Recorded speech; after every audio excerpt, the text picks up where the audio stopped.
Okay, to find the zeros of a rational function, basically we're looking at the numerator.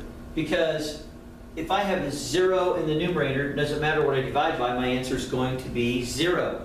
So to find the zeros, that would be, or in other words, this might be the x-intercepts. So basically I'm just going to take the x squared minus 64 equals 8.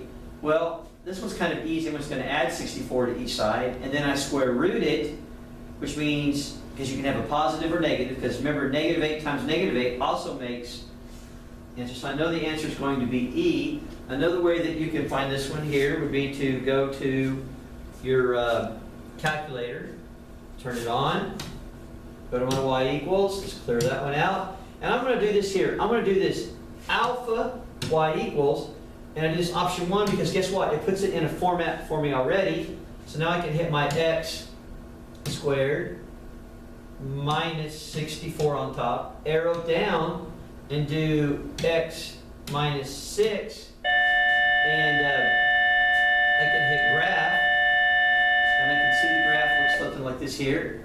Notice that it goes through these 2 points right there. Or I could even do this here. I could do what? Second table.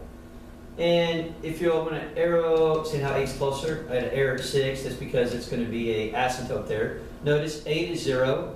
And I'm going to go ahead and go back and go to negative 8 because I know that's the other answer.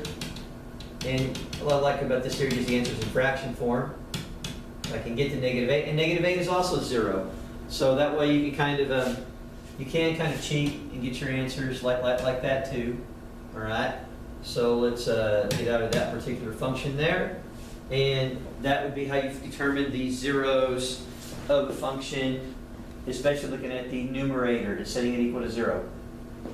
Go into the numerator and set it equal to 0.